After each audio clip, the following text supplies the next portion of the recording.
Hello, everybody. This is another Nancy Drew Mystery Solved.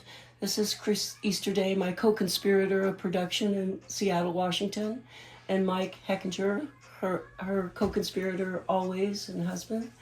So years ago, you asked me, both of you said, I sent you a picture of the Fly Fisherman on a card that James had made, and you both said, where is it?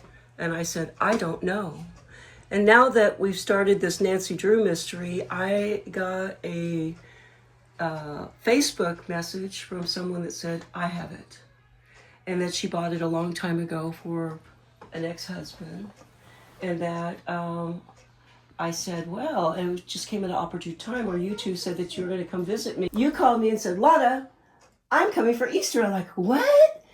The Easter Bunny's coming for Easter?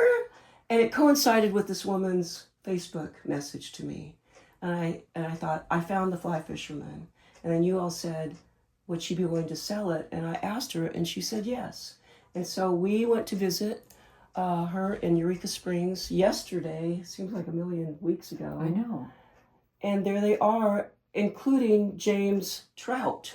So how do you feel about being part of the Nancy Drew crew?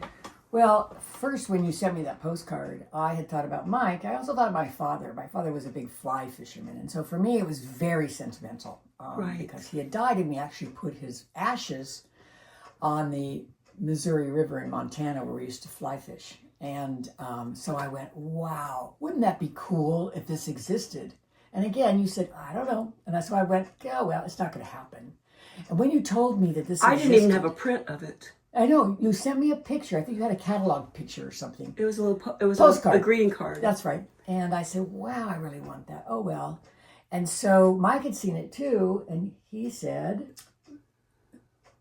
beautiful picture, but had no idea the scale, because James' work varies from pretty small to oversized. Right. And so we imagined, this would be something that has to be shipped, if it's possible to even make a deal. And so the scale of these is wonderful, and the opportunity to get the trout in addition to the Fly Fisherman was a total surprise and gift. So, and thankful to this woman, we made a deal, and here we are.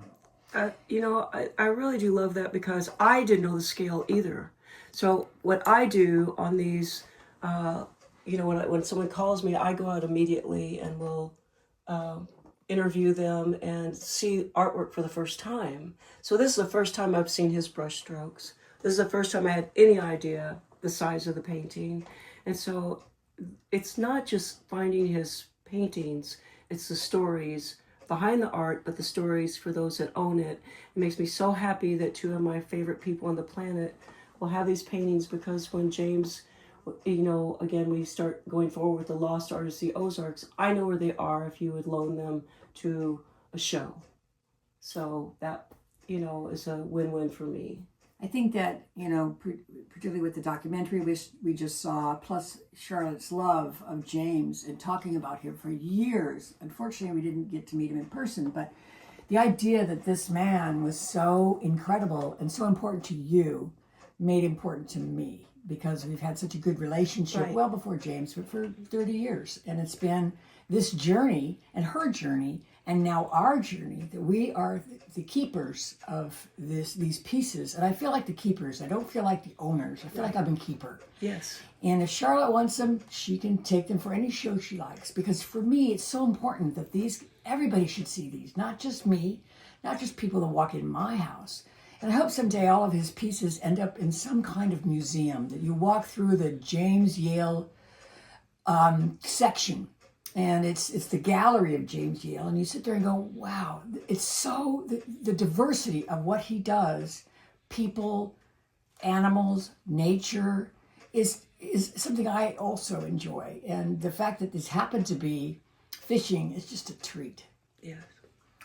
I was really impressed with the documentary of the impact that James has had of his commercial work, and but on Arkansas, is that he's truly an Arkansas treasure. And I had no idea, or that was revealed to me. So thank you. I love that. For me, I didn't know the artist before I came into his life, and you all knew me as Charlotte Buchanan, perpetually single, where I love my business and I love my friends, and the rest is herstory. And I moved all the way here to Arkansas, not knowing a soul, and it was a long 4 years of just both of us knowing each other in the press, and then one day the eyes have it, and I caught myself a husband. Well, probably like that, isn't Charlotte? Kind of like a long, got one. The other thing I think it's important, maybe for Mike, he hasn't mentioned, but his mother's family was from southern Arkansas on the Texarkana border. And I think that just one more circle in this fabulous circle of people that I know that Charlotte knows, and I know that anytime I introduce somebody to Charlotte, they're going to love her. And I know that I introduce Charlotte to my friends, and they're like, oh my God, this is great. Where have you been all my life? And I said, we've been hiding her. That's why we're two peas in a pod. Yeah.